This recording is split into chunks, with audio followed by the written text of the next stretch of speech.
Hey, everybody. I guess we're not having the intro music today. Good to see everybody here. I'm Julie Roginski. It is 10:12 a.m. on Saturday morning here in Pennsylvania, where I am. Michelle is going to be here any minute.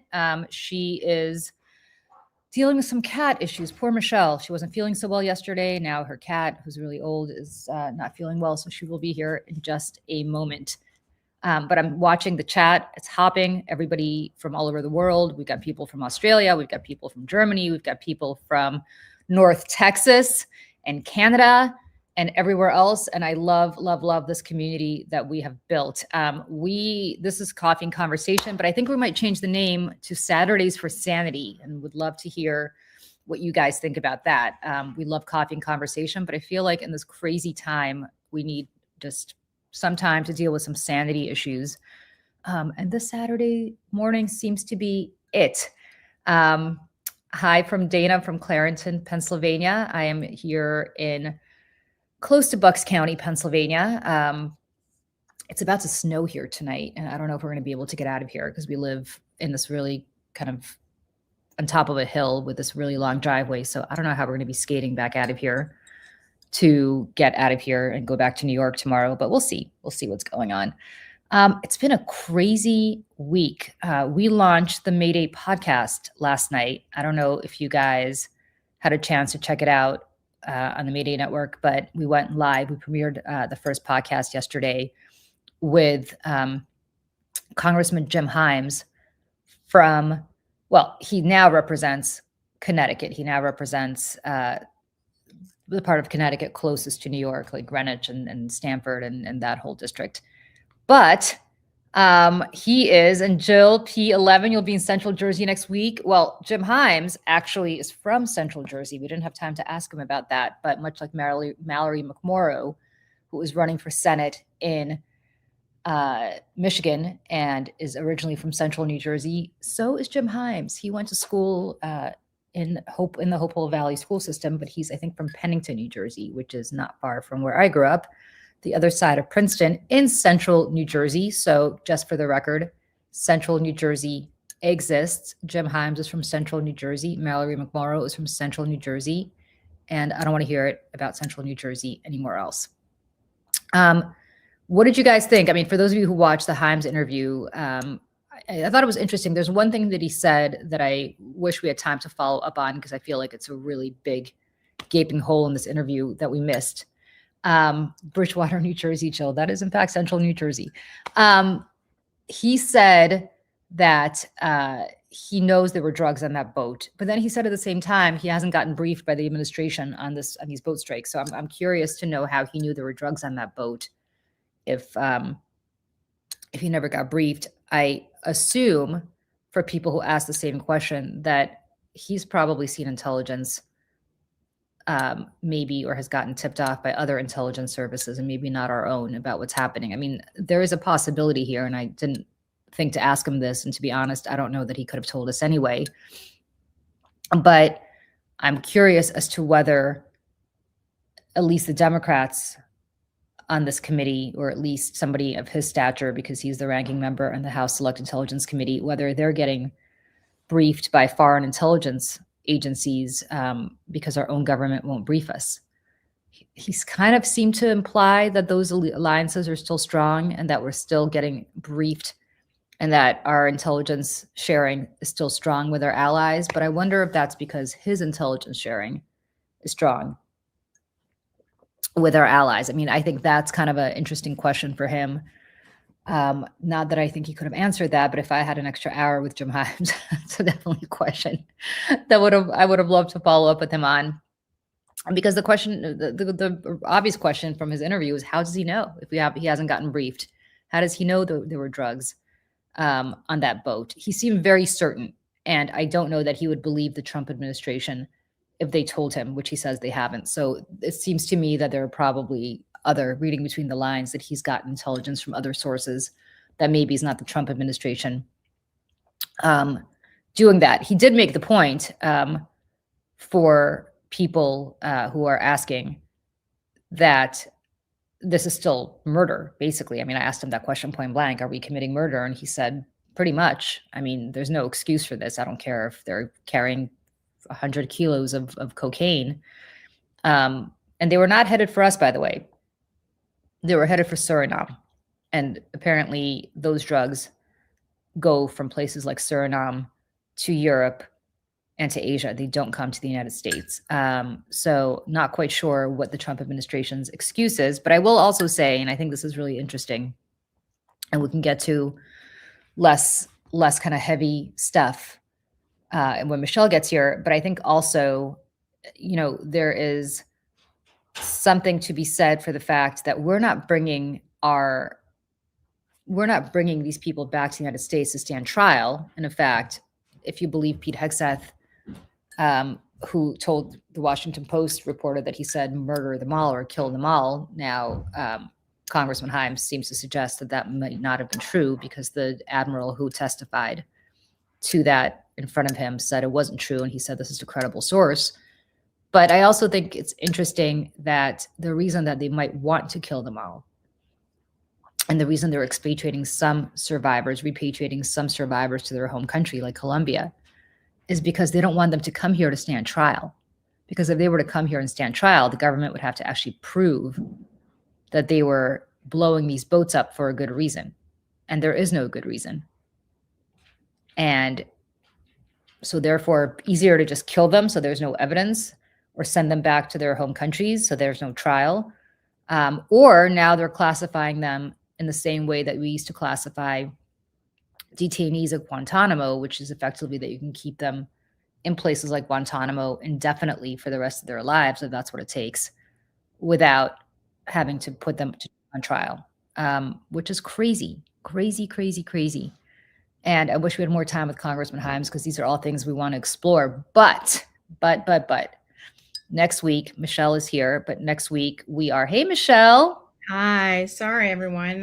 Thank you for your patience. Sometimes life happens and have to take care of it. So my poor cat is once again not feeling well, and I could not in a million years sit here and talk and while he sat here and suffered. So I had to give him his medication and see how he was doing. So how's he doing? Yeah, he just he has IBD, and he's 14, and so he gets these flare-ups, and like this one in particular, he just hasn't really he's okay, but it's definitely not going away. So some days are good, some days are bad. So this morning has not been good. So, and my husband's not here. So anyways. Yikes. Well, I was just saying, Michelle, we were talking about our podcast our Mayday podcast that we did yesterday, which I'm so excited about. But we have much more time coming up this week with Congresswoman Bonnie Watson Coleman. And for those of you who represents, she's the perfect person to ask. She represents what I would consider to be central New Jersey. She is my parents' congresswoman. She's my hometown congresswoman, although she wasn't in Congress when I lived there when I was little. But she is retiring, and she is somebody who I love because she has no fucks left to give. Sorry, Dad, but it's true. Zero. She doesn't care. She just calls it like she sees it. Listen. She is totally blunt. She is a wonderful person. I have known her for, I don't know, 25 years. Wow. Yeah, well before she went to Congress. She's just awesome for anybody who knows Congresswoman Watson Coleman, but she just doesn't care. And she's retiring, so she really doesn't care, even though she didn't really care about pulling her punches even before she announced that she was retiring.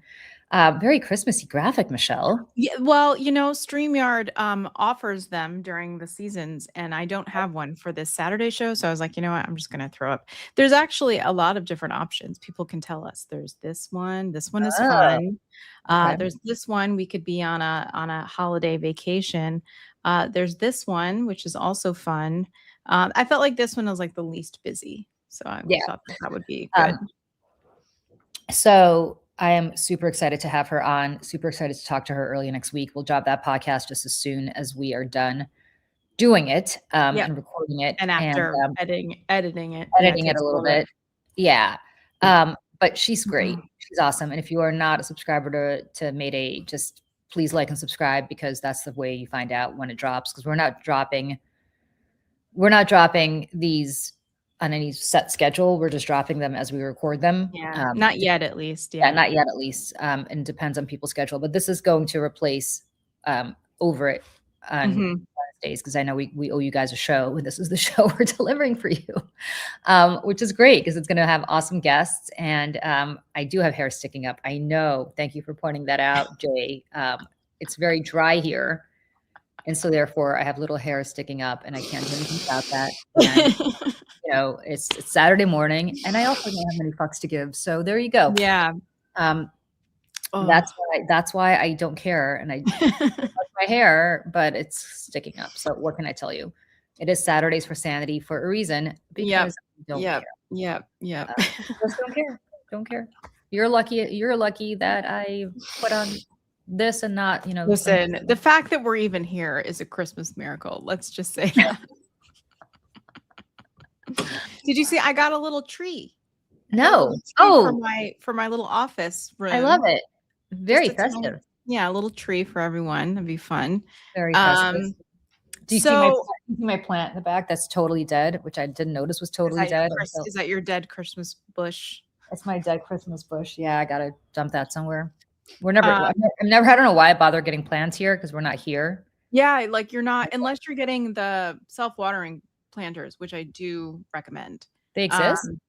Oh yeah. There's really? a company, there's a bunch of them, but there's one particular company, it's called Lechuga, I think. And I use theirs, and the plants that I have growing in them I've had for years. Really? Yeah. And there's like a little thing on them that tells you when the water is running out. I have a palm plant in my living room that is, I kid you not, 8 feet tall. And Wow. I got it during COVID and it came in this planter. That's how I know about it. There's a woman in New York. She has this company called My City Plants, and they will deliver them in the thing. And she helps people like in offices and stuff like that, because, offices, same thing. It's like hard to, keep them alive and whatnot. But definitely the self-watering planters are the way to go. For Really? sure. All right. I got to find out from you what to get. Yep, I will send you the link. Because look at this. I don't know if you could see. Oh, your house is so beautiful. It's not that, but you see this thing hanging? That's the next dead thing that's going to die. Oh, the fern? Yeah. Yeah. The fern's going to die. Fern's gonna go. I have this, which is alive. That's really nice. Yeah, What's in the corner? What's that plant in the corner? I have no idea, Michelle. It came with the house. I don't know. Is it real or is it fake? It's fake. It's totally fake. It looks good, but though. it looks real, right? Yeah, Doesn't it look kind of real? Yeah. So nobody knows. Lechuga is Spanish for lettuce. Yes. Okay, I got it wrong. I think maybe it's lechuza. It's something like that, though. It's lechuza. Lechuga, that is lettuce. Yes. Yeah. Yeah. For anybody who's like, you should water them. Yes, I know I should water them. I'm also not in the South. Well, you know what it is too, is like, hold on. Yes, Lechuza plant pots. Here it is. LechuzaUS.com, the official online shop for the US. I think it's a German company. And they're really, really, really good. And they come in all different shapes, sizes, whatnot. But yeah, the problem is, especially if you live in a climate like this, and at least for me, in the summertime, it gets really, really, really hot in this apartment because it's old building and it's brick and it, so if we're not here and if we're not running the air, the temperature goes up 15, 20 degrees and then the plants are like, and same in the winter because the radiator dries everything out and it's either super cold during the day, super hot at night. So trying to keep them alive in a place that you're not in every day is really, I'm not really here hard. every day. That's the problem, you guys. I'm only here. That's the problem. Yeah. So I probably should stop murdering plants and just call it a day. Get the self-watering. Or get the self-watering. But yeah. Can I show you? Can you hold on a second? Because I'm just gonna show you guys. I'm gonna show you guys this one plant that we have that is I have a plant that came with the house. Yes. Yes. So when we bought this house, is my house in PA called Wuthering Heights? Oh, it is a little bit kind of on the moors of Pennsylvania. I'm going to show this. It does not come with a brooding orphan. This plant has been in this planter for 2 years. Look at this. Wow.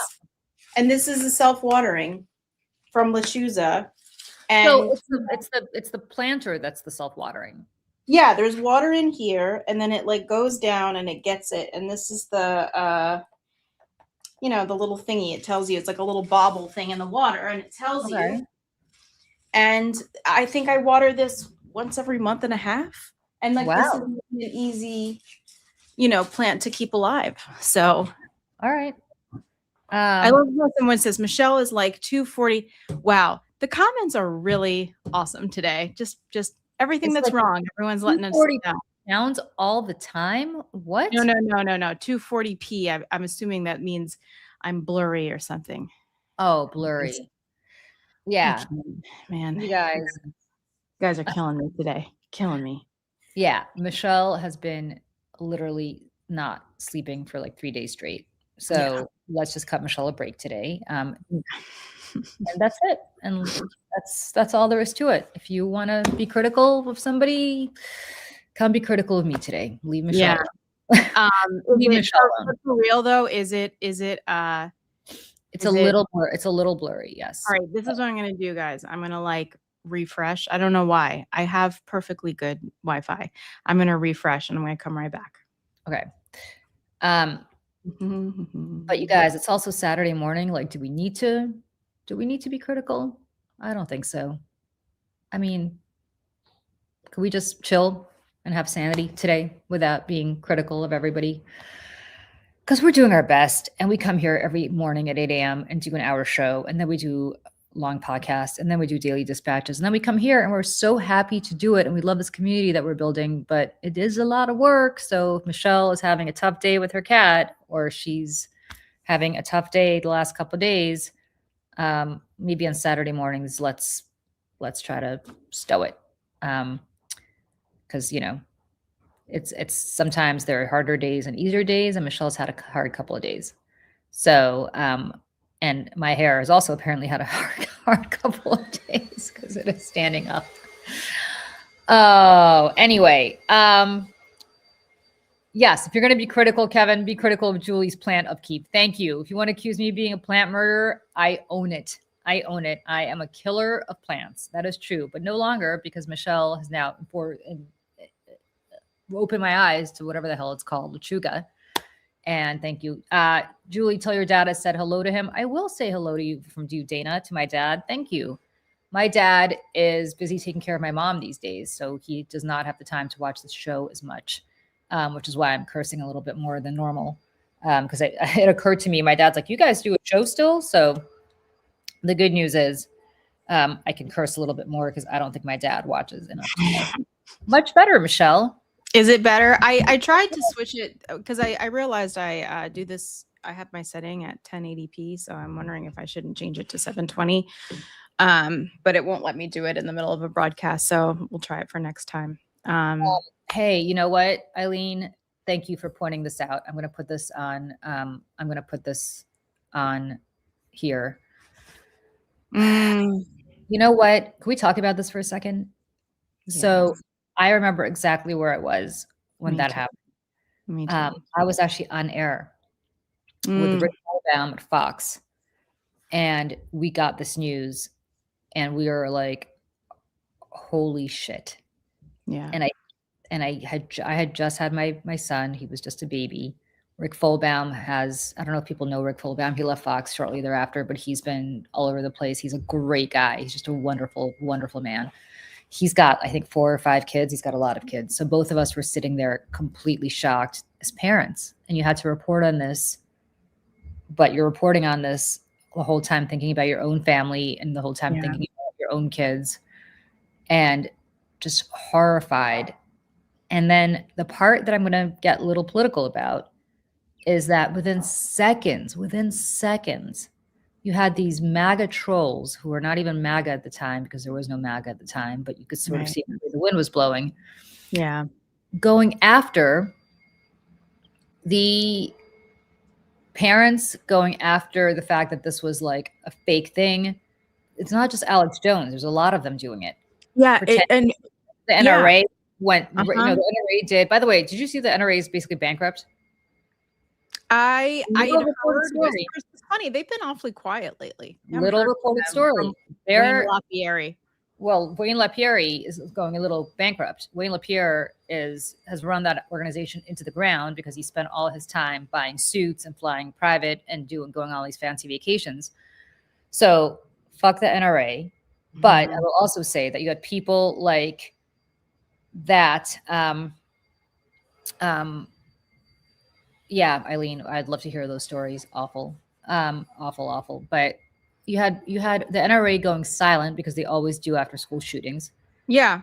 They Um, just wait a couple days to yeah, start. they just pretend that it never happened. Yep. But then you had all these trolls coming out, coming after the parents and going nuts. And I gotta say, that seems to be just totally acceptable in MAGA world. Like no Mhm. problem. And then Parkland happened, and those kids were totally traumatized. And some of them came out Yep. and basically said, "We're not putting up with this shit anymore. We need gun safety laws." And so, of course, now they're started coming after those kids. I mean, they were kids. Yeah, Um, Marjorie Taylor Greene chased David Hoggs down the street, yeah, calling him names. yeah. I mean, So, like, yeah. Meanwhile, it is completely unacceptable in polite society, apparently, to say one goddamn word about Erica Kirk, right? Not even to say that her husband deserved it because he didn't. I don't think any sane person would ever say that anybody deserves to be killed. Deserves to be killed. it's always folded in this perfect little Well, it's also square. fascinating because if I were wearing that kind of eyeliner and that kind of mascara, So much. you would be having that shit rivulating down your cheeks and Mhm. crying ugly, and you would be looking like a clown with black stuff coming down your face. But not Erica Kirk. She cries in a way that keeps her makeup intact, which for women, I must say, I have actually never seen happen. So kudos to you, Erica Kirk, for pulling off a miracle, and I'm sure she's going to get a sponsorship from some waterproof mascara and eyeliner company very quickly. You know, the thing is about her too, and it's like, it's like stop being mean. These people say these terrible things, and I'm like, okay, this horrible thing just happened to you. Like, okay, legit. Um, and then you're going on a press tour, and and I don't think she's been like, give me privacy, but it's been kind of like alluding to that, like leave us alone. And I don't know how you can do that while also parading around as the CEO of this major organization, multi-million dollar, tens of millions of dollars, if not hundreds, across all the, TP USA, TP Kids, TP Yeah. whatever. I mean, the governor of Texas now is setting up, I think through through the education department in Texas to put TP USA in all the high schools. So, and here she is on They're doing that on in New Fox. Jersey, by the way. They're doing that in Cold Snack, New Jersey. They're putting TPUSA in Cold Snack, New Jersey against the will Yeah. of the community. It's crazy. It's Somebody crazy. vacuuming? Somebody vacuuming? Vacuuming in my house. It's a good time. Today's a good day. It's a good day, you guys. Yes, yes. The lady's um, here and she's vacuuming right in the middle of the show. but yeah, she's just, I don't know. It's almost like farcical at this point. Like, why I just I gotta say, and I'll say this. Okay, first of all, let me preface by saying everybody grieves differently, right? Everybody correct. grieves differently. However, I'll speak only for myself. If God forbid, and I don't even want to say this out loud, something like that happened to my husband, Mm-hmm. a couple things would happen. One is you probably would never see me again because I would be just in a Yeah. state of just complete and utter, I don't even know what, but it would be a long time before you saw me again. Mm-hmm. So that's one. Two, if I decided I was going to be so upset about what happened to him that I was going to come out and suddenly start talking about it because he got murdered by somebody and I felt the need to have a political agenda about it, which I understand people do, right? They get traumatized. They're like, I never want this to happen again, so I'm going to Sure. or I'm going to honor my husband's legacy by doing whatever it is that my husband is, right? I understand all of that, right? That's not how I would approach it, I think, but I don't know. Hopefully I never will find out. But let's say that all of that is understandable. Like she's like, I'm going to honor my husband by pushing his agenda forward. Yeah. I'm totally cool with that. I respect it, actually. But then just say that's what you're doing.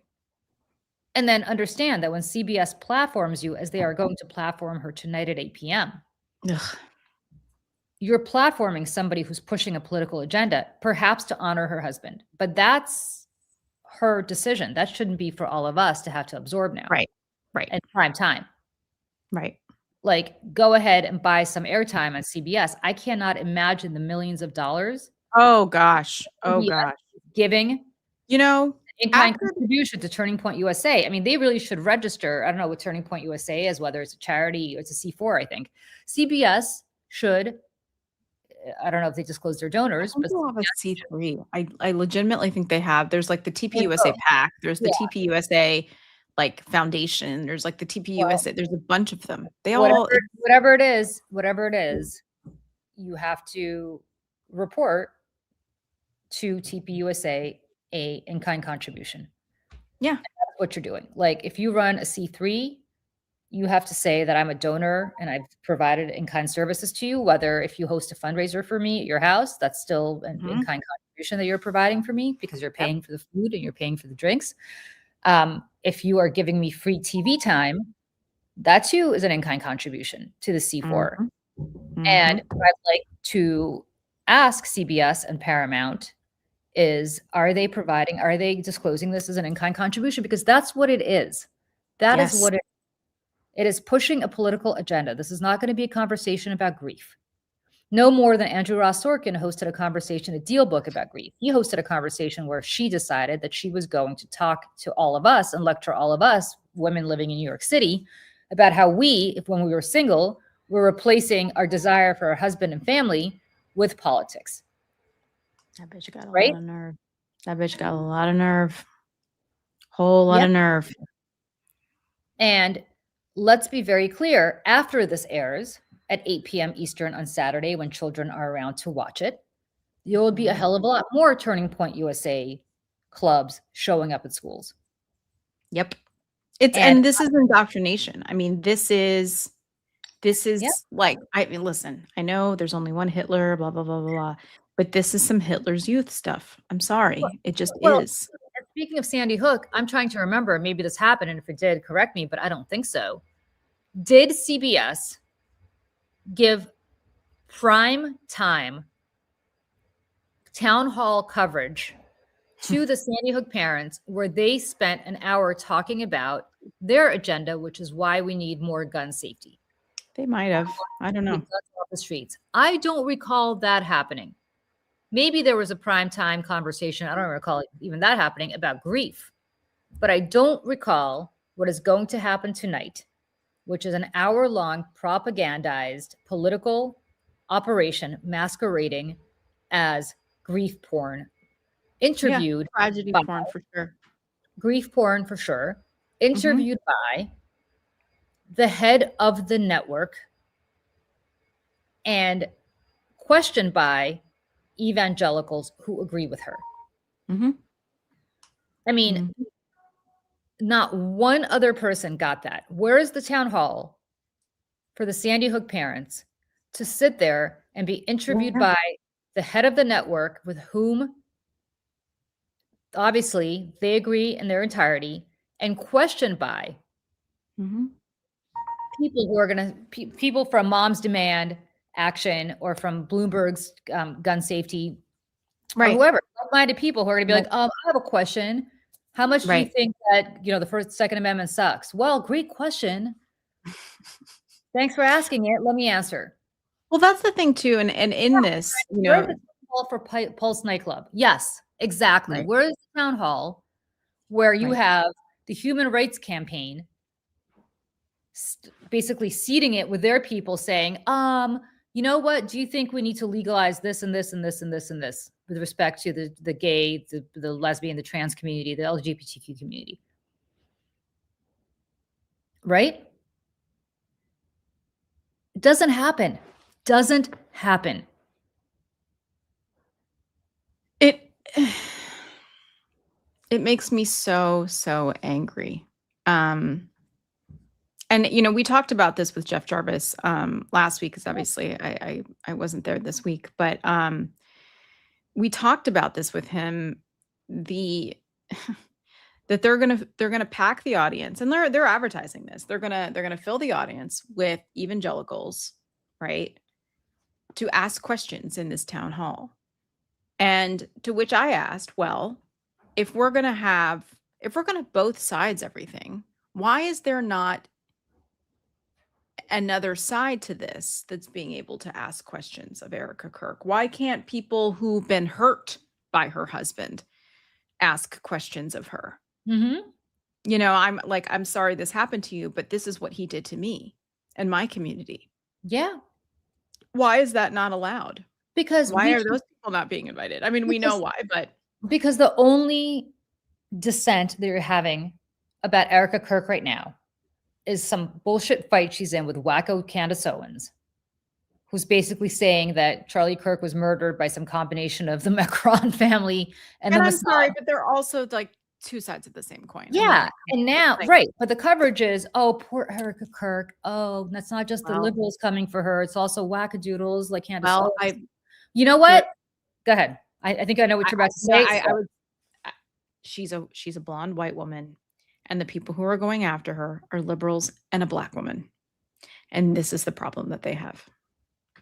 She is the white woman tears, damsel in distress. I'm a victim. That's the optics of this. And they're powerful optics in a very racist country. Very, very, very, very, very, very powerful. Bingo. I mean, that's actually not what I was going to say, but that's a much better point that I was going to make. The point that I was going to make, which is not dissimilar, but you just put it so much better, is who the fuck created Candace Owens? It was Charlie Kirk. I know. She worked for him. Who gave her the platform? Yeah. Sorry, you reap what you sow. And guess what else you've done? You've created 1 million, 10 million, 20 million Candace Owens out there. Maybe they don't have the same mic, but you're about to do that in every school in the country if you have your way. Yep. And when you do, the only time you get upset is when it comes for you, not when it comes for anybody else. You don't give a shit that when Charlie Kirk went out there and said that black women don't have the brain power to succeed on their own and they only succeed because of DEI, you don't give a shit that black women out there had to respond to little Charlie Kirk saying, hey, you only have this job because you're a lawyer and forget being in the Supreme Court. You made partner in this law firm because you're black. You're only a surgeon because you're black. You're only a teacher because you're black, right? And he demonized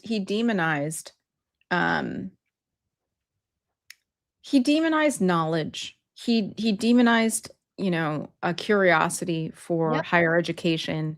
He demonized women doing anything with their lives except for getting married and having children. He demonized anyone having a choice how to live their life except for the way that he and his people deemed acceptable. And, Charlie Kirk was a racist, bigoted, misogynistic piece of shit. He just was. Piece of shit. Homophobic. The list goes on. Yeah. Xenophobic, anti-immigrant, it's just, anti-free thought, anti-free speech. Anti-Semitic, where he said it's the Jews. Yeah. Listen, and that's the other thing. Yeah. That's the other thing. But the Israel. Israel has to do with the rapture and the evangelicals. Yeah. Doesn't mean that they care about Jews. They don't care about Jews. And by the way, Israel has to do with, in their mind, Benjamin Netanyahu, not the state of Israel. It's that Netanyahu has been working those assholes for decades, and that's why they're all there. But here's the thing that pisses me off. There's no problem with all the people that Charlie Kirk and now Erica Kirk is harming because of this. And I will give you another example. What happened in Indiana yesterday, we touched on this briefly, Michelle, on the morning show yesterday, I think, but what happened in Indiana the other day, where you had overwhelmingly Republican legislators reject Turning Point USA's plan to have mid-decade redistricting. Mm-hmm. They rejected it despite Turning Point USA making this their number one priority because they were doxxed, because they showed up, because they had death threats, because they threatened their families. And these Republicans said, no way. If that's what you're going to do to us, we are not going to bend the knee. You're not going to scare us into this. They're harming their own people. They're harming their own Republicans because it doesn't matter. And nobody's talking about that. Nobody, I assume tonight, I mean, I'm not planning on watching, but I assume we'll get some clips of this. I just don't want to give CBS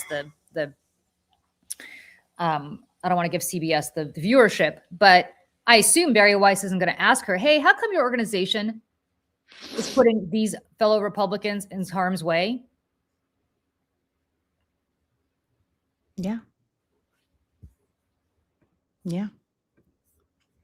It's listen. It is the thing that MAGA is so good at. They're so good at this.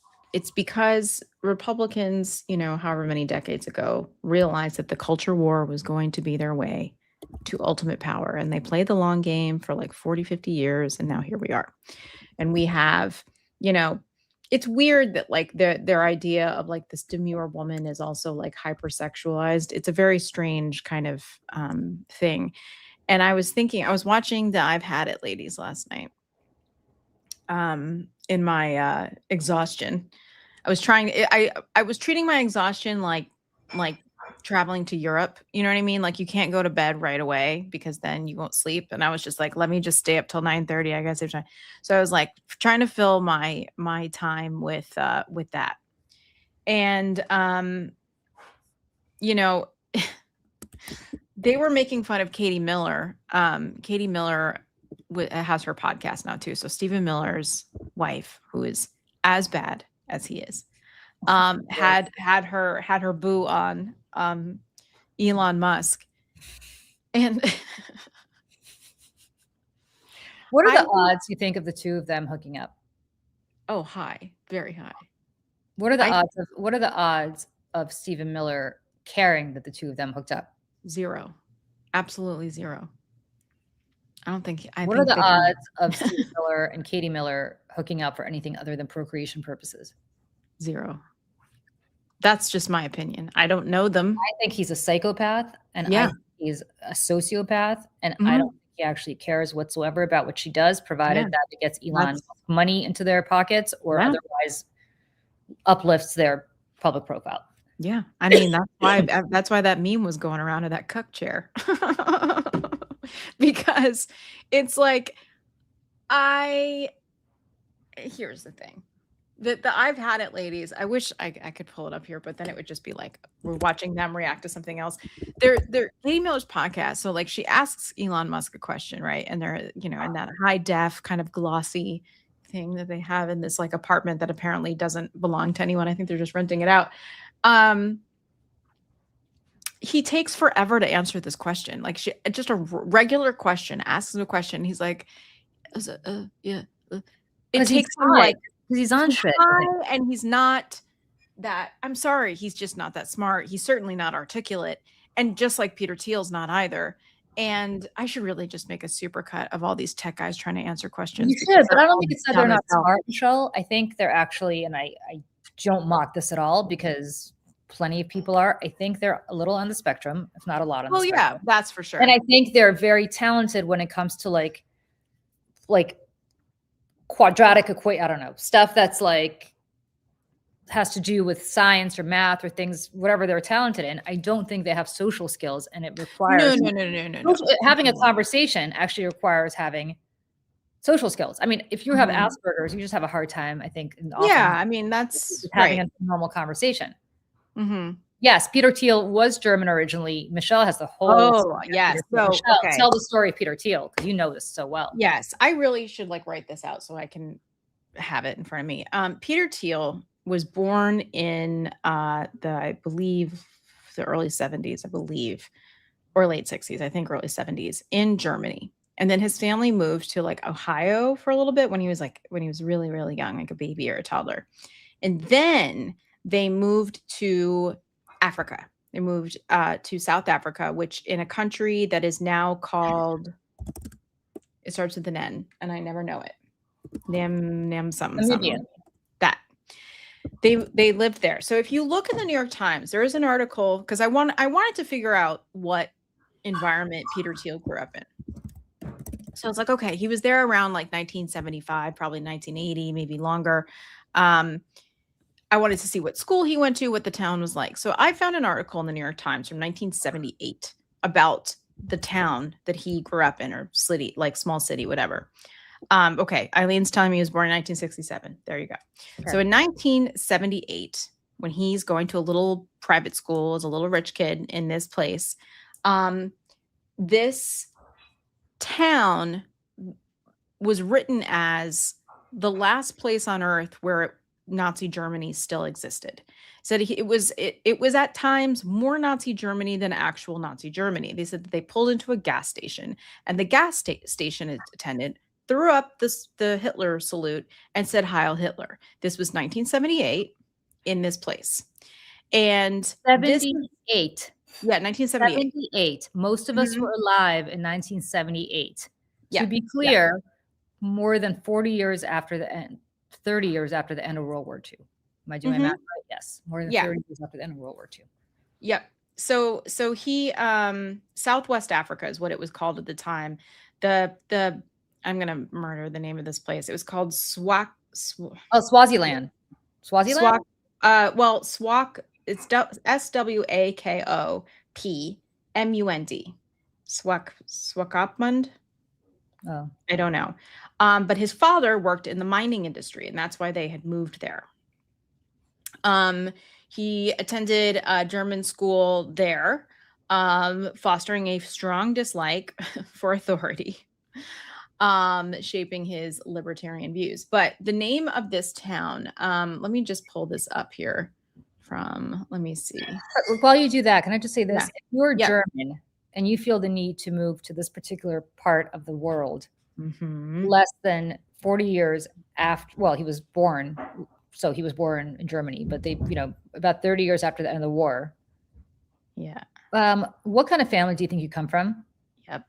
Like that would be like my family moving to some part of the world where they still talk about Stalin being fantastic and Lenin being fantastic, and like, let's recreate the Soviet Union of the 1930s. Like, that's pretty much the equivalent. Yep. I have the articles. Sorry, I was off by 2 years. It was 1976 was the year. So I don't know that makes it any better, but I have the article here. I just took some screenshots. Let me throw this up here because this is like kind of interesting, right? I mean, because you're like, how did these people get like this? Why are so many of these tech guys from South Africa? Like, and now we see that the white South Africans who are being oppressed in South Africa are now being, given asylum by the Trump administration, which is like, it's more than just Elon Musk, right? That's like David Sachs, right? Is from South Africa as well. It's like, there's a whole lot of this, and Peter Thiel. So, okay. So this is, okay. This is 1976 is when this article was written. Okay. Heil Hitler, said the black gas station attendant matter-of-factly to the department customer, raising his right arm to the traditional height. He offered the outdated salute after a pleasant conversation in which he explained the fluency of his German by the fact that his father had been Feldwebel or sergeant in the German Imperial Army in this former German colony. It appeared not to be a joke, but rather a greeting that he had exchanged before the German customers. Quote, when I first came here, the German girl at the reception desk of the Hansa Hotel said, I could hardly believe it. This place is more German than Germany. Swakopmund was a coastal resort built for the refreshment of colonial society from the heat of Southwest Africa's interior. South Africa which I don't know that word. Do you know Knurk? that? No. Canard in 19, I don't know what that word is. In 1915, has built its own buildings in the town, blah, blah, blah. The streets have German names. Kaiser Wilhelmstrasse is the name of the main street near the shorefront is traversed by a street named Kaiser's Chancellor. Bismarck, many of the other cross streets bear the name of Kaiser's generals, but Jorgenstrasse is not named after the Nazi leader, but his father, the colonial administrator. The shop signs are mainly in German. The goods are from Germany, blah, blah, blah, blah, blah. The bookstore would do proud by German city, much larger than Swakopmund. There's a monument, more Nazis. A strong Nazi movement existed in Southwest Africa until the Germans were interned during World War II, and vestiges strengthened by the Nazis who took refuge here. I mean, it goes on. So you can look this up. You can look it up. It's in the archives of the New York Times. And that is the town in that exact time when that was written that Peter Thiel lived there.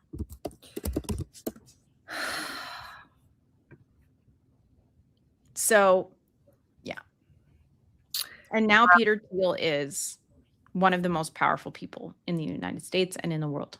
Yeah, Androsine is not South African for people who asked. I think he was born in Iowa.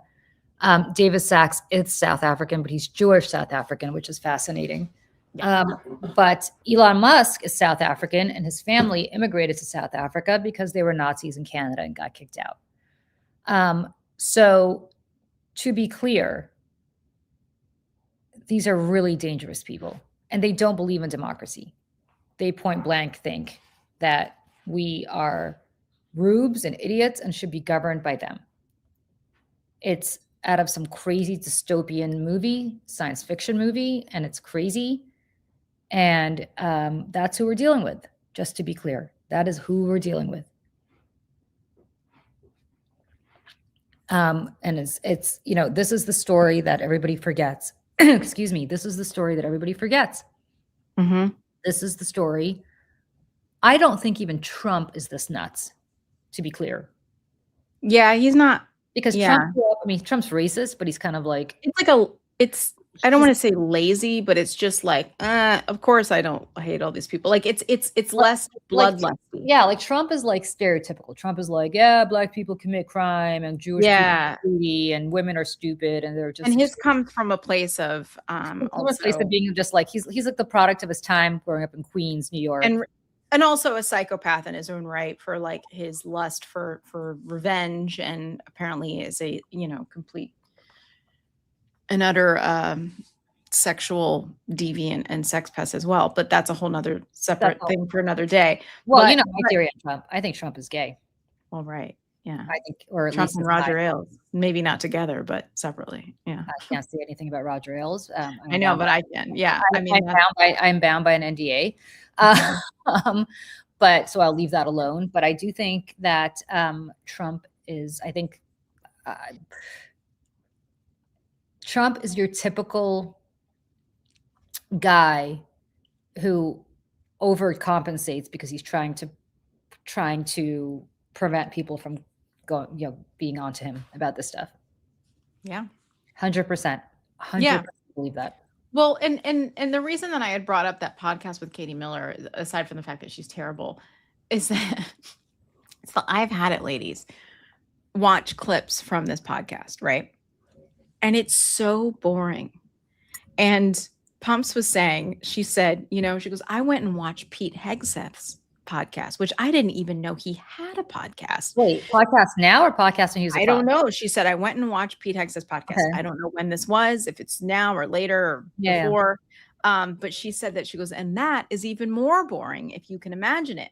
So I actually just pulled up this podcast and it's like really long, obviously. So I'm going to try to. Eileen. Yes, they do. Sadly, yes. I'm just going to see, because Elon Musk's takes about a century to answer a question, not because he's terribly verbose, but because he can't speak and high. And like the two of them were like, It's like so great. So I'm just gonna play this. The story of Doge. Hold on. Hold on. Let me see. Okay. Another planet. Sometimes people think. Let me see if she asks a question. Here we go. I just think, like, from a fashion standpoint, we should evolve. It's like my son Saxon said at one point, "Why does everything look like it's 2015?" And I was like, "Damn, everything does look like it's 2015." It's like if you took a picture from 2015 and said in 2025, it looks exactly the same. There were Stylistically, things are the same as 2015. We've not moved the needle in a decade. So what should it look like?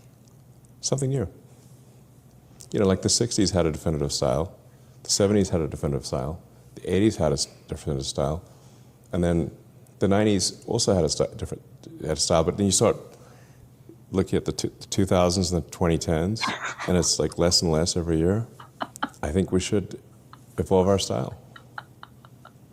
And if you look at some of the older paintings, you know, of past cabinet secretaries, some of them, like, they look cool. Like, their jackets are cooler than what we have right now. You know, they have sort of like a high collar and like a sort of, I don't know, some sort of, what do you call those things? Ascot or something like that. I mean, it just looks cool.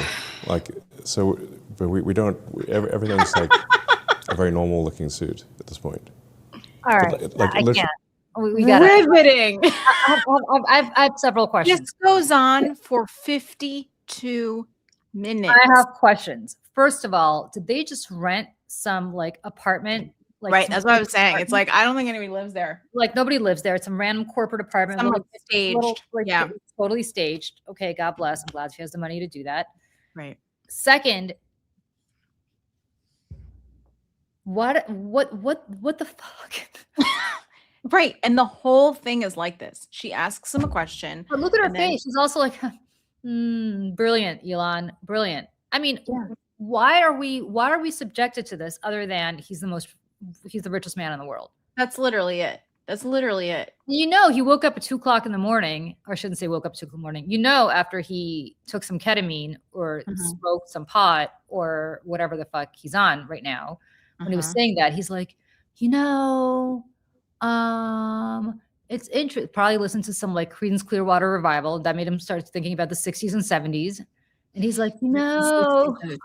Well, and also, like, you never think that you're in the place that has the style, right? Until you're out of it. And that's why, like, even looking back to the 2010s, you realized, oh, that's what we were all wearing then. Like, you don't realize it when it's happening. And that's the whole thing about trends. What? Why are you entertaining this conversation? Why are you even bothering to really address what he's saying? Hold on. I want to see her ask a question, because it's just, okay, let me just. I think the story of Doge, from your perspective, has never been told. Do you think you were successful? We're a little bit successful. We were somewhat successful. Would you ever do Doge again? I mean, no. Ever I don't do think so. Doge I think again? instead of doing Doge, I would have basically built, you know, worked on my companies essentially, and the cars they wouldn't have been running the cars. What's your biggest irrational fear? I try not to have irrational fears. None? If I find an irrational fear, I squelch it. If you had to start from scratch today with only $1,000. Okay, Honestly, wait a second. The look that she's giving him is the same look that I'd be giving my husband if I were interviewing him. But she gives that look to everybody. That whole that sounds you great. and I know. Look at her face when she's talking to him. Hold on. We just kind of made up an apartment. Do you think you were successful? We're a little bit successful. We were This is where you're talking about successful. Doge. Yeah. Yeah. I mean, we stopped a lot of funding for Poor kid. that really just made no sense. That was just entirely wasteful. Where we're like, for example, there was probably 100, maybe $200 billion worth of zombie payments per year, which simply by enforcing that there be a payment code and an explanation for the payment, that the payment would not go out. So we made that change to the main treasury computer, and bunch of other computers. All right, stop. You see that hallway? And Yeah. okay, then Yeah. they walked down that hallway into the bedroom and definitely had sex after this was over, because there's no question in my mind with her body language that either they have or she really wants to. And if she wants to, would, because he'll impregnate anybody. Mhm. I'm going to interview my husband one day just so you could see my body language, because it's going to be exactly the same. Be like, so, what do you want to have for dinner tonight? Am I like the hottest girl you've ever met, or just the second hottest girl you've ever met? Let me also wiggle my foot. You can't see my leg right now, but I'm kind of wiggling it. Let me just also wiggle my ankle and my foot a little bit, which is the telltale sign of. Here's the thing. Here's the thing. Julie. Am I the smartest person in the world? Certainly not. Not even close. Am I the coolest? Am I the most creative? I think you're the coolest and the most creative, Michelle. Well, that's very sweet of you. But I'm the point I'm trying to make here is that, like, I'm a pretty like mediocre person in the world.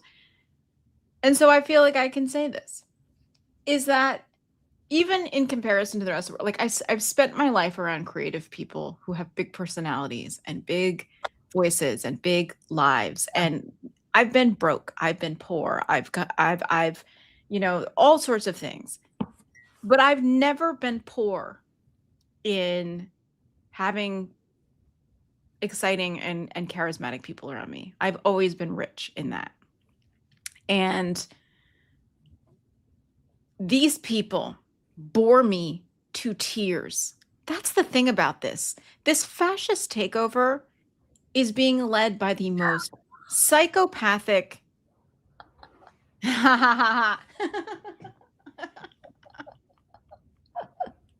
Pythagorean theorem. All right, BJGO. Line of BJG. I don't know your life, BJG, but you're always bringing it. Mic drop, and we can end the show now. But go ahead. No, it's just like, oh, where'd you go? I don't know where Julie went. All of a sudden, she just disappeared. I don't know. My point being, though, is like these people are so boring. I didn't really mean that we're going to end the show. I don't know what just happened. I don't know. I was like, you're going to end the show. And I was like, and then it all of a sudden ended the show. Coming back. All right, go ahead. But no, it's just when like. You drop the mic, did it suddenly know that you're ending the show? Is that what happened? I don't know. You're like, I'm ending the show. Did you touch anything or you just went away? Touch the thing. You just completely. That's really strange. Wait, let me try this again. End the show. Nope. That was very weird. That was very weird. The gremlins. But no, I mean, these people are just totally boring and weird. And that's where like the thing that was making me laugh with the I've had it women, because they were like us in that. They were like, okay, oh my God, I'm dying. I hope we have both. I hope we also have a little. I mean, I hope we have a little bit of intelligence. A little bit. I mean, I'm not calling myself stupid here. It's just my point being is like I'm not a rocket scientist or by any means, but it's like, but I've been poor and I've had a tough time here and there, but I've never been poor and having like interesting conversations and being around people who can emote and communicate. And like, I don't know how to be around people like that. And be empathetic, which Elon Musk said is kind of, what do you say? Like the opposite. It's a weakness. Empathy is a weakness, he said. So when I see Katie Miller, who's also just completely a mediocre person, have you seen anyone more mediocre than her? Like she is a hateful, bigoted person who hates anybody who's not white. But I mean, I don't know what her deal is, but it's just always a strange thing coming out of her mouth. But they're just the most boring people. And that's the other thing about when Donald Trump had Mom Donnie and we talked about this, I think it was like maybe last week, or the week before. It's like Donald Trump must be like bored out of his mind because he has this like egotistical, sociopathic, like, like urge to be flattered all the time. He's an addict in so many different ways. But there is like that New York part of him, where he's like, I have spent my life around exciting people, even if they're awful. They've got personality. They say things. like, and he's like, now I got to sit around the C team, not even the B team, the C team, the D team of these losers. And they just sit around me all day and they flatter me and like, they have to and whatever. But like, that's why Mandani walks into the Oval Office. And here is this young, good looking, charismatic guy from Queens. And he's like, finally, one of us. And like, as awful as Donald Trump is, and he is, and we can all agree, he sucks. We hate him. He's a monster, blah, blah, blah, blah, blah. But there is that fundamental part about him, that he's a city guy and he's a New York City guy. And he has spent his life in limos around exciting people, going to Broadway shows, being around creative people. And that's the great thing about New York City, right? Is that I remember there was this bar in Midtown called Angus McIndoe. If you know New York City, if you hung around Midtown, you would know Angus McIndoe. Angus McIndoe? I don't know that bar. Yeah, Angus McIndoe was called Angus, right? Right. That's where we are. We're all going to Angus. And it was a 3-level restaurant. But there was a bar on the first floor and the third floor. And like, if you went to go get a drink. Yeah. Like on the west side in the 50s, right? Yeah, it was like, it was like on 45th or something like that. Yeah. Yeah. Well, it closed years ago, but there would always be the most interesting people sitting at that bar. And I would go there every now and then if I had like a couple extra bucks to spend, which wasn't often, but I would go get a glass of wine or something because they would give you like a third of a bottle. And I was like, yes. But you could sit at the bar and I'd be there, this like broke, starving actor. Next to me would be like a trumpet player. And then 2 seats down would be some, Wall Street guy who's on his way home. And then at the end of the bar would be like Alec Baldwin and David Hyde Pierce. And then you'd have some like, stagehand. Like you'd get somebody from everywhere. And it didn't matter who they were. You could have a really interesting conversation. And that is why I will never leave New York City, because every time I do, I'm like, I don't know what to do. And these people are so boring. I'm like, and I say this as someone who just started a podcast, but I'm like, not everybody needs a podcast. Not everybody needs a microphone. Not everybody has something to say. I mean, I'm sure there's somebody somewhere who's like, wow, Katie Miller, so interesting. I don't know who those people are. They must be more boring than she is, which is like hard to even fathom. But just so people know too, I am, because I can't do enough. And I apparently think I have all the time in the world. I'm going to start a show maybe once a week, maybe once every couple weeks. And I'm going to call it The Green Room. And I'm going to have all my creative friends on it. I'm going to have my Broadway friends. I'm going to have my movie star friends. I'm going to have my friends who are on touring companies of Les Mis. I'm going to have everybody on. And we are going to have fun conversations about being creative and just like the life of being a person like that. And all that comes with it. And we're gonna do that because, quite frankly, for my own mental health, I need that. I need that, Julie. So somebody said, now Michelle, now we're talking. Yes, Julie, got story time. Before we do that, just really quick. I don't know if I have any stories, but go ahead. I don't think of something, but go ahead. So Julie, you're Jewish. I am. Do you go to temple? Do you go to temple? You don't. It's kind of like growing up sort of Christian and like not going to church and things like that, right? So do you do Hanukkah? Like, do you and your son do Hanukkah gifts or anything like that? Do you have like a menorah? When does it even start? It starts soon, right? I just found out Hanukkah starting tomorrow, I think. Oh, it is. Wow. So my son, here's the deal. I'm so tired for obvious reasons because you and I work our asses off. Putting, plus, real job. Plus families and all plus that. Family, plus the nonprofit that I run. So like, there's a lot going on. Yeah. So the beauty of Christmas for me is not presents or anything else. It's the one day a year and people leave you the F alone. Because everybody's doing their own thing. Everybody's doing their own thing, right? So, I will tell you an Alec Baldwin Timu Gum story in a second because Michelle mentioned Alec Baldwin. So basically, I am just like you use this as like you time. Yeah, my time. Yeah. So And what we do- recharge. Yeah. So what we do is for like the couple weeks that my son is off of school and not everybody's people are working, but like my husband doesn't have to go into the office, whatever. Like we like to come out here because it's kind of like our little refuge, leave the city and just chill, right? And do nothing.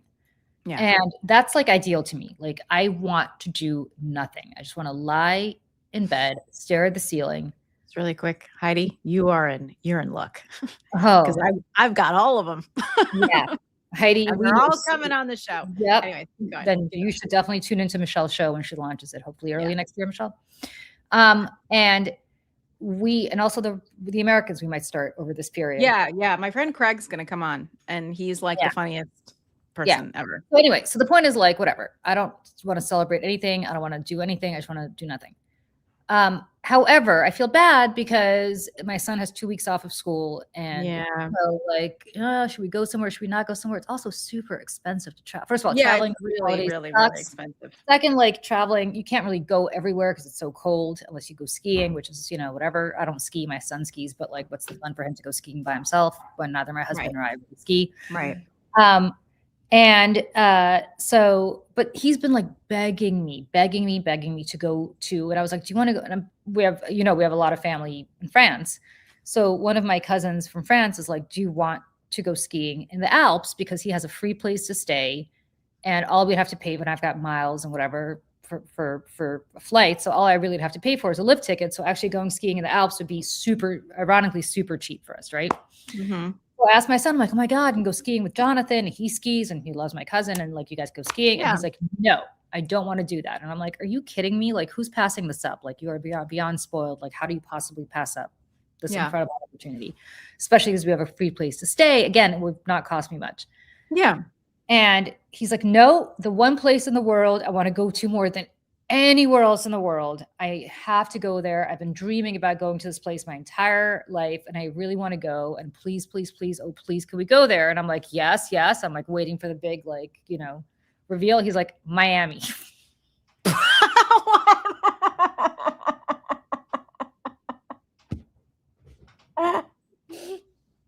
Now, if you know one thing about Julie Roginski, besides the fact that she's Timu Gump, she also hates Florida. Every part of it. If there are people here from Florida, I'm sorry. I mean, South Beach, that old part of South Beach is really nice. Yeah. Whatever. Not my cup of tea. Been there many times. Don't like it. Miami. It's too Kardashian. It's too like. It is. People wear like heels to the pool. I'm like, what's people wear happening heels here? to the pool. Like, I don't want to put on Erica Kirk level makeup to go like get a drink. Like, no. Yeah. Everybody's like walking around in a thong. I'm just like, I'm not interested. out of water here. To each their own. It's not great. I just am like, I have nothing to. I'm looking. I'm a pasty. I can't. And again, like to each their own. Like places that. By the way, my idea of a vacation, and this drives my son crazy, is I'm like the Baton Death March. Like, let's walk around a new city for 17 hours a day. You and my husband should go on vacation, right? Right. And you, I think, and my son have a similar vacation aesthetic, which is let's go hang out by a pool and just relax and do nothing, right? Even I just want to like when I went to Paris for the first time, I said to my husband, I was like, I don't want to make any like crazy ass plans where we're walking around like a crazy people and then we're tired at the end of this. I want to go and I want to find a cafe. I want to sit in a cafe for 3 hours. I want to go sit in the park for 3 hours, But that's how cool. I feel. No, that's totally fine. That's chill. That's totally fine. His idea of a vacation, which is a lot of people's idea of a vacation, is I want to go somewhere and just do nothing because I work so hard in school during the year. I just want to go hang out by the pool. Like we went to Arizona last year and I took him to the Grand Canyon and I took him to Sedona and he was like, this is the worst experience ever. What he loved about Arizona is we literally sat by a pool for the other days and just did nothing. So I know the only good thing about Miami. You know the song? It was when Rose and Miami, you've got style, blue sky. I know the whole thing. Anyways. Yeah. So the point is he wants to go to Miami. And he wants to go to Miami. And then he wants to go to a Miami Heat game. And he wants to go to a Miami Dolphins game. And so as I'm watching the cha-ching cash register adding all this up, I was like, fine, we will go to Miami, which by the way is really expensive. It is very expensive. During the holidays, because obviously we're not the only ones who have the idea of going to Florida and being somewhere warm. So I'm taking my husband's like putting his foot down. He's like, I am not coming to this. So, so my son and I are flying to Miami for a long weekend, and we're staying in South Beach, and in a hotel with a nice pool, which is all he wants to do. And we are going to go to a Miami Heat game, and we're going to go to a Miami Dolphins game. And this is all so effing expensive that is the extent of, that's my long way of saying that's the only thing he's getting for Hanukkah.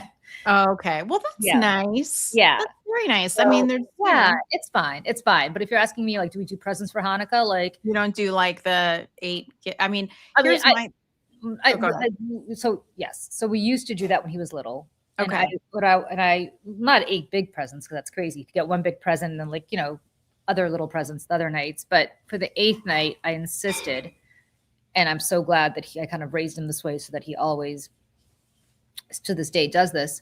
Yeah. I let him choose which charity he wants to give money to. Very nice. But the last night, I'm like, we are giving money to charity. You can go ahead and choose which charity you want to give it to. And he, you know, he usually gives it to something like Doctors Without Borders. And Heidi, the tickets alone, because it's just, the whole thing's just a money pit. Yeah. And I know Orlando Magic better in the Heat, but I don't want to go to Orlando because I don't want to go to Disney. So we're sticking to Miami. I have such wonderful memories of going to Orlando as a child that I actually don't think I ever want to go again, because I've heard it's just so, the Disney part of it has just gotten so crazy, so expensive, that I think it would make me jaded about the whole thing. Like, the tickets alone to go to Disney World now are like insane. It's crazy. We went to Disney. We had cousins from abroad again coming here in April, and so I had this thing where I was not going to set foot in Florida until DeSantis was gone, because he's a horrible person. I was like, I'm boycotting Florida. I'm not spending a month. And I almost made it. But then last May or April, remember that? I had to go down to Orlando because I had to go meet family that was coming here with their kids from out of the country. And they're like, come meet us down there. They'd never been there before. So we went and met them in Miami. And then we didn't go to Disney, but we went to Universal, which was fun. I mean, it was fine. And whatever. Then we went swimming with the manatees, allegedly, although I saw no manatees. Oh, I've seen that picture you showed me. Because I'm like obsessed with manatees. I know, but I saw no manatees. That's very sad. Yeah. It's like my dream. That's all I would want to do is swim with manatees and just I want to hug one. I know that you're not supposed to, but this random place. It was like, I forgot, it was some river. Yeah, because they're the shallow. They have to be in the shallow. Yeah. So so the whole point is, like, I'm go to Miami and where, MJ? Where do you have? I think she said she's in Fort Lauderdale. Oh, Fort Lauderdale. Well, I'm not too far from you, MJ. Come see me in Miami. Beautiful, beautiful sea cows. The sea cows. I love them. Come hang out with me in Miami. Anybody who's in Florida, come hang out with me. I'm gonna need it. Well, that's I had the same thing. I was like, I'm not going to Florida until after Ron DeSantis leaves. And then, of course, one of my dearest friends got married in Miami, and I was like, God damn it. Yeah. And she got married during like hurricane season at the end of August, early September, and it was so hot. Like you walked out on the beach because I was like, if we're going, I want to be near the water, whatever. And so we went and stepped on the beach, and it was so hot it like burned your feet. Like, it was that bad. It was really, really, really bad. So if you live in Florida and you can handle that humidity, God bless. Because God bless. Not my cup of tea. But nevertheless, I'm going to Miami. He's so excited. He's so excited that it's like, how do you not? Yeah, his dream in life has not. Like Australia, New Zealand. Not that I have the money to do that, but it was like Australia, New Zealand, Japan. No, Miami.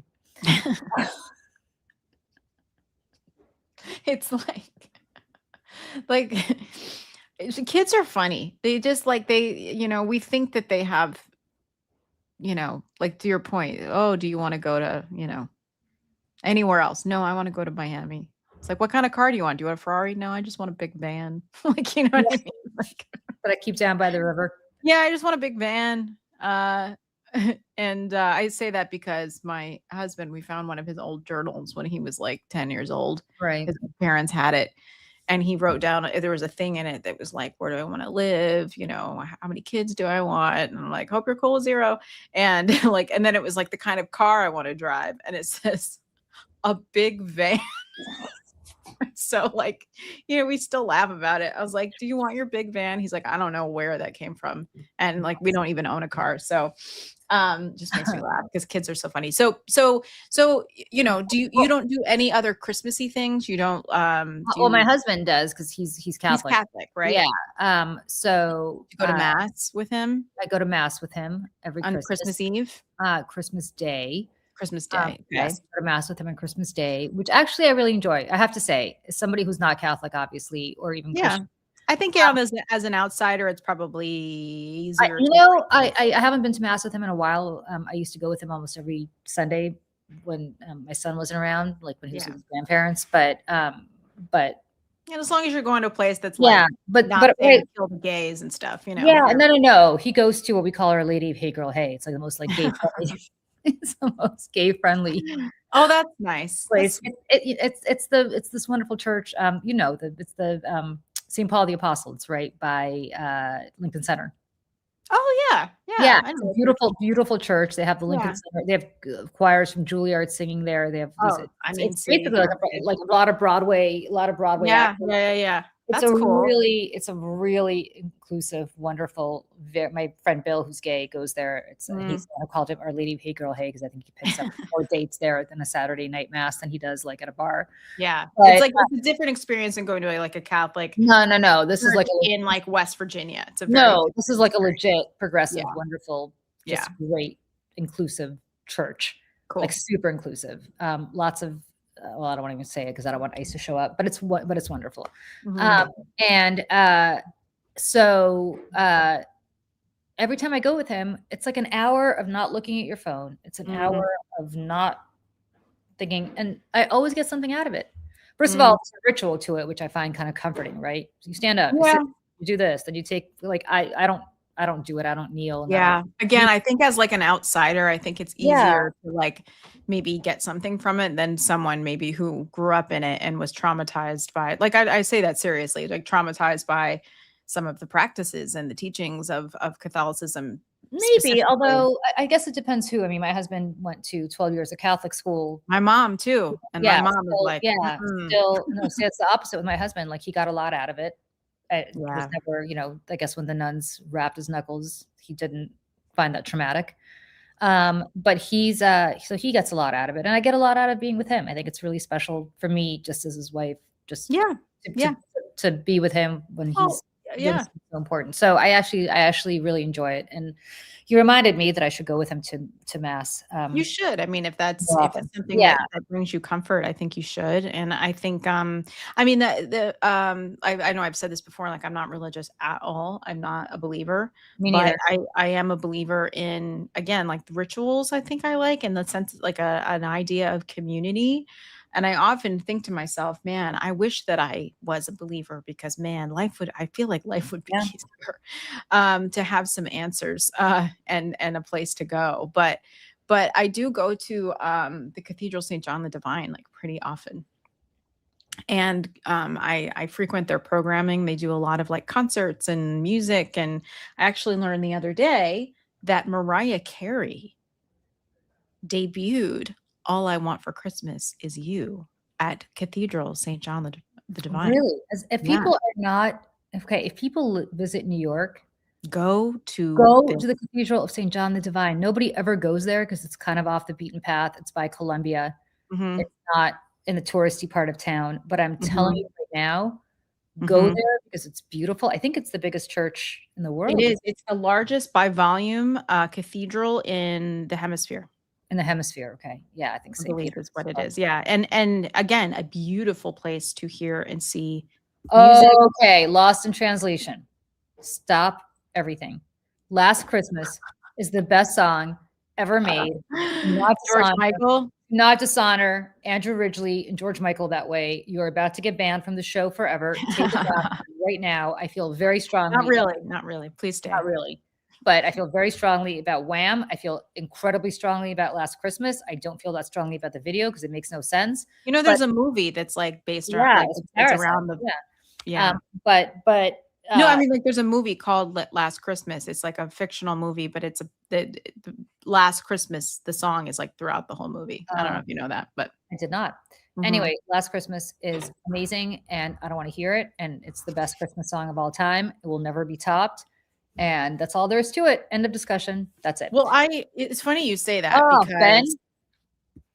I hate that Right. song too. Well, no, it's funny. Well, first of all, I just want to say the last thing about St. John the Divine. One of my friends own a music club in New York City called Les Poissons Rouges, and they're amazing, and they're always doing like really cool kind of like outside the box stuff, and they produce programming all over the place outside of the club.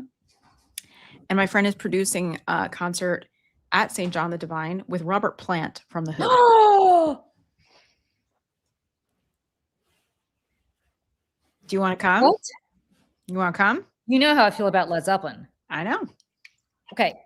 It took I've you been waiting to tell you this. an hour and 33 minutes from the start of the show to inform me about this. Well, text actually, 24 technically an hour and 21 minutes, but we yes. text 24/7, and this just occurred to you to tell me this right now. You are Yeah. about to get banned from the show. What are you talking about? What I is know. this show with I Robert? have to, I know. It's yeah. I need to text him and get some more information, but it is happening, and I do know that's happening. When is it? I mean, it's I mean, they were just in there walking the space the other day, so I don't. I mean, Michelle. fairly soon, I guess. Michelle, I know. if you could Yes. get me in backstage to just say hello I'll to Robert. try. I don't know if I can do that, but I'll try. I'll try. Michelle, I'll it try. is the only thing I will ask of anybody in my life. I need to meet Robert Plant. I must. Okay. meet him. I will do everything I can. I mean, he's like Robert Plant, so it's like if it was I just want to say hi. I understand Okay. that at the age of 52, I'm about 45 years too old for Robert Plant to find attractive. But having said that, I just want to meet Robert Plant. yeah. Well, it's Please funny don't enough. sell that plant. All right, Michael Avery, too. Oh, see, that's good, but That's good. That's good. I was talking about Kieran Culkin, I think was it yesterday.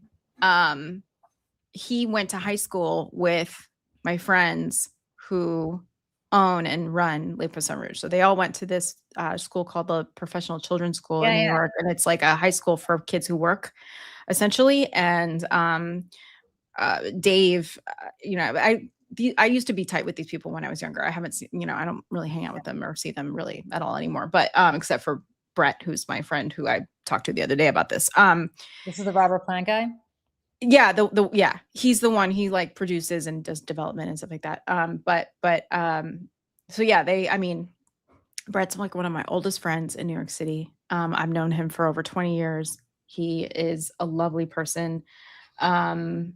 He's fantastic. But Dave is one of their other friends from high school, is one of the owners. He's like was a music prodigy as a kid. And like, so they're and one of the things that Dave always said to me, especially early on when they first opened, he's like, I'm a musician first, club owner second.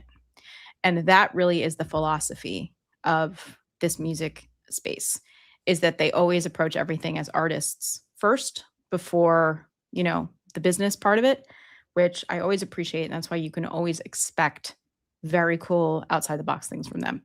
But yeah, that's how I know all of them. And that's because back in the day, we all used to hang. But yeah, so I'll ask him, I'll get some more information about this and figure it out. So I don't have any Eminem connections. I'm sorry. None. I don't have anymore. I used to. I don't anymore. You? Yeah, I don't. Yeah. There's a woman I performed with back in the day who used to record with him in Detroit. No. Yeah. My friend Brian performed with Dave Matthews for a long time. That's my kind of one connection to That's all I ever think that I hear. Like, after Julie's Jay-Z story. Oh, I forgot I told you guys a Jay-Z story. Yes. Right. Yes. I was going to ask you too, like about Christmas music, because I feel like it's that time of year again. Remember I said like, no, not everyone needs a podcast. I don't think everyone needs to. Hugh Jackman's great. I have met Hugh Jackman several times. So Hugh Jackman used to live in a pretty fancy building on the West Side Highway, not far from not in the West Village, not far from where I lived, and there was a restaurant at the bottom, in the, you know, sort of on the ground floor of that building. And I used to go there for brunch all the time because they had this. Nobody knew about this, but they had this great prefix brunch. And I used to go there, and Hugh Jackman was there all the time because I think it was just an easy elevator ride down. Yeah. And he was the most, like, you could always tell how people are judging by how they treat waitresses and waiters and Yeah. you know, when nobody's watching. Listen, he's a theater guy. He was the most polite.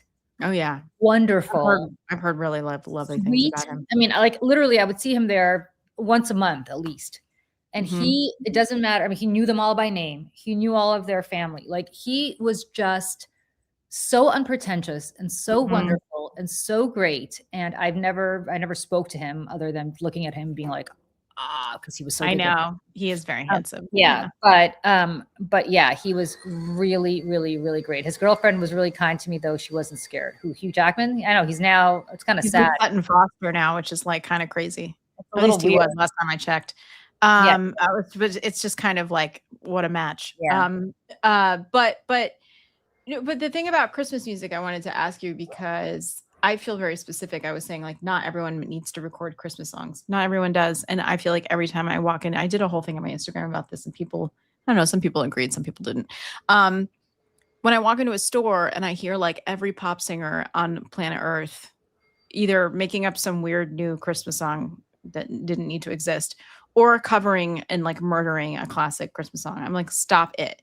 Because all of them are trying to cash in like Mariah Carey. And you're not gonna do it. You can't do it. It's it's a diamond in the rough. And that's why I feel very specific about Christmas music. And I know you're not a Christmas person, but like for me, it's Judy, it's Frank Sinatra, it's Tony Bennett, right? And then we're into the more modern stuff. Ingrid Michaelson has a great Christmas album, Brian Setzer Orchestra. But like, that's like kind of it. Like, I like the Christmas music besides Last Christmas, which I love and could listen to 24/7. Nat King Cole, yes, of course. I love old Christmas music. Like nothing. Yeah, that's what I'm saying. Like it's got chestnuts roasting by an open fire, all of that. Like nothing beats Winter Wonderland. No, exactly. They're just great. Exactly. And that's why I'm like, stop. Everybody's trying to do too much. I'm like, keep it simple. I like the old stuff. Like people were saying, Bing Crosby, obviously, yes, obviously, but like this, like the line, like "May your days be merry and bright, and may all your Christmases be white." I don't know why that line always brings tears to my eyes. Like I have no idea why it's so sentimental to me, but even talking about it makes me kind of really emotional. It's just such a great song. By the way, all those songs are written by Jews. I don't know if you know that. Oh, this is my favorite part. Mel Torme Mel Torme and Irving Berlin and all those guys. Yeah, it's kind of funny. And most of them are not about Christmas. Right. I mean, and Have Yourself a Merry Little Christmas too is my favorite great song. That's why I sing it everywhere I go. And if anybody is like, because I know people are like, sing, Michelle. I'm never going to do that. But you can go to my Instagram and there is a video of me singing Have Yourself a Merry Little Christmas at Sid Gold's a couple weeks ago. So it's there. You can go see it if you want. Rosie, that's not true. Jews think Jesus is real. They just don't necessarily believe he was. They just because Jesus was a Jew. Yeah, but Jesus was a Jew. But Jesus was certainly real. Nobody's saying that he wasn't a real person. He existed. Yes. What about movies? Do you guys watch Christmas movies in your house? Well, you guys don't really watch a lot of TV anyways, but so my husband is obsessed and always makes us watch, obviously, what's it called? Why am I blanking? The Jimmy Stewart one. It's this is where I'm going with this. Yeah. It's a Wonderful Life. It's a Wonderful Life. Which I don't even know where to begin with how wonderful this movie is. Really? I disagree. Oh, no. I know. Okay. My husband and I, it's first of all, Frank Capra is one of the most incredible American storytellers to ever exist in the 20th century. So there's that. Then there is, and David Lynch, who has passed away, what was it, last year or 2 years ago? Just great interview with him, on camera interview, where he talks about Jimmy Stewart in this movie, and David Lynch started to cry. And after watching this one part where you hear things in Jimmy Stewart's voice that are so guttural and so primal, because he had just gotten back from the war himself. And so, he was bringing a lot of that trauma and survival, trying to reassimilate into the world. And, there was a part of him when he came back from the war, he's like, I don't know if I've got it in me anymore. And then he made this movie. And it's Bedford Falls is based on, if you guys don't know this, if you've been to Seneca Falls, New York, that is Bedford Falls. And so I was in Seneca Falls last year, and I wanted to pull up, if you go to the bridge, first of all, here's the bridge. And there is a plaque there saying that Frank Capra, blah, blah, blah, it's a wonderful life. Mr. Capra is known to have visited here in the mid-1940s at the time of the screenplay of the film was being developed. Many similarities between Seneca Falls and the fictional Bedford Falls. Among these are the design of the Bridge Street Bridge, the use of several places and personal names, and the village geographical location. And so there's like, it was 100 degrees when they filmed that movie. I didn't know that. Yeah, they filmed it in I think in Whittier, California or somebody. Mm. To your question, resist.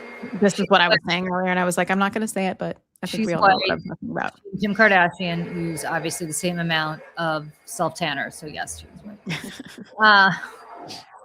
Anyway, yeah, I don't know why I don't love that movie. I don't love that movie. It's fine. Really?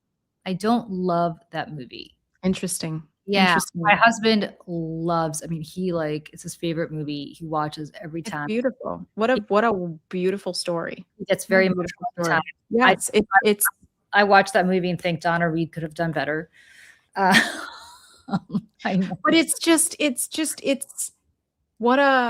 it's like such a human story. Poor not Zuzu, but the kids the kids who he yells at when he snaps at them, they're going to be in therapy for the rest of their life. Well, yeah.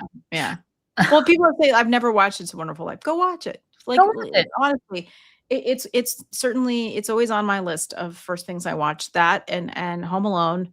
And for anybody who is a Muppet person from the early 80s, late 70s, if you know Emmett Otter's Jug Band Christmas, we are a small niche group of people, but it is one of the first things I watch every year.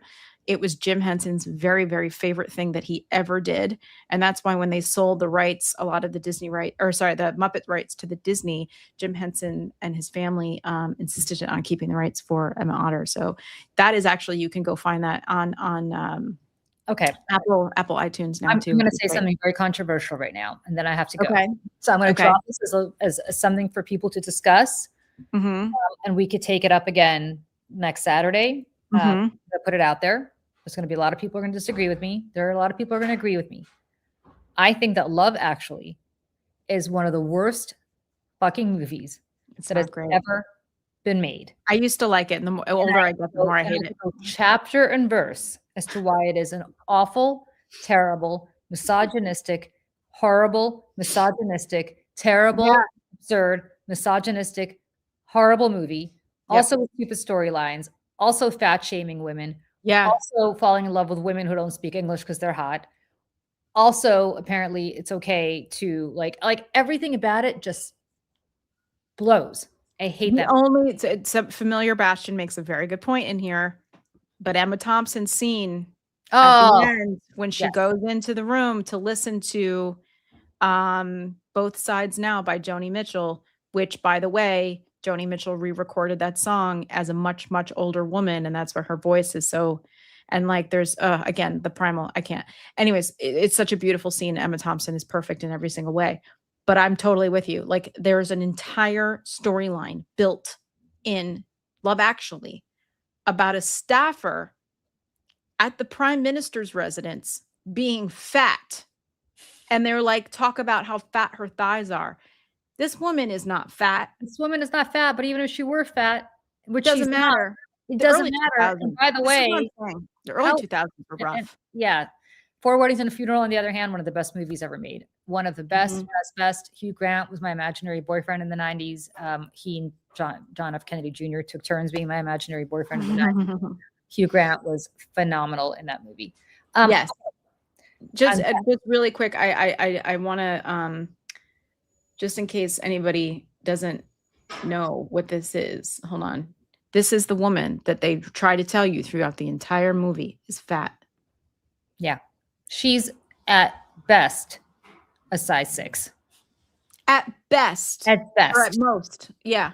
At most, I should say. It's At most. stunningly gorgeous. And this is, again, the early 2000s, being a young woman in the early 2000s, between this and Bridget Jones's Diary and everybody calling Britney fat and Jessica Simpson fat, and like our salad dressings were in a spray bottle to spray on our lettuce because God forbid, like I can't. The diet culture is so outrageous, and you're absolutely right. Every time I didn't think it at the time, but now looking back, like every year as I get a little bit older, a little wiser, I'm like, this sucks. I saw that movie in London when it came out, like the weekend it came out. I was in London with my best friend, and both of us were watching this movie, and both of us were like, holy mother of God, what is this movie? However, both of us also have a very close friend named Sungmin Kim, who I don't know if people know. She's the AP reporter at the White House. She's fantastic, and I love her. Sungmin is like obsessed with Love Actually. And every time around this year, I always send her articles about how much Love Actually sucks. And this is like an ongoing debate. And Laura Linney's character, like, oh my God. I was like, it's so painful. I was like, this is Love Actually terrible. I can't, it's, you know, this too. Yes.